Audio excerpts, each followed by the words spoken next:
Death of Indian Outsourcing. The death of this industry is far from anyone's mind. In the year 2008, the information technology and information technology enabled services industries are supposed to be the major drivers of the India's economic growth. The two industries combined will employ 4 million people and account for the 7% and 33% of the foreign exchange inflow. There is a tiny company in the Silicon Valley called the Inside View. It helps the customers in the sales lead generation, qualification, and the opportunity identification research using the technology and a software as a service business model. All the 150 people at the True Advantage had been laid off through no fault of their own. In November 2007, the Inside View acquired a company called the True Advantage, which did the exact same thing manually with a team of 150 people in India.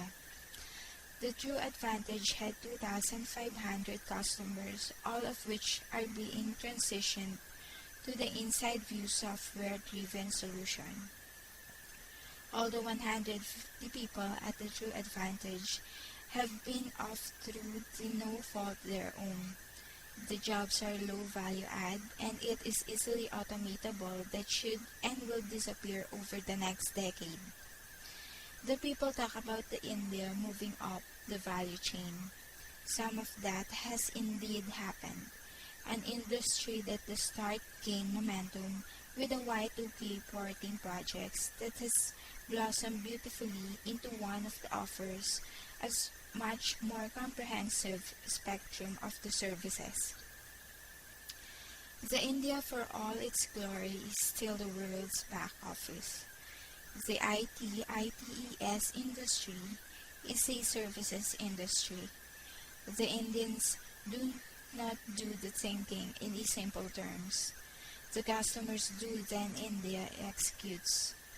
India has not learned to come up with the technology products of its own.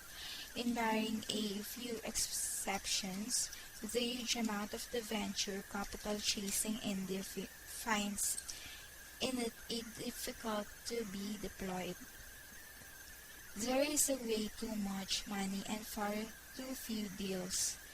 Tech sectors BCs are now diverting a capital to retail, real estate, hotels, and many more.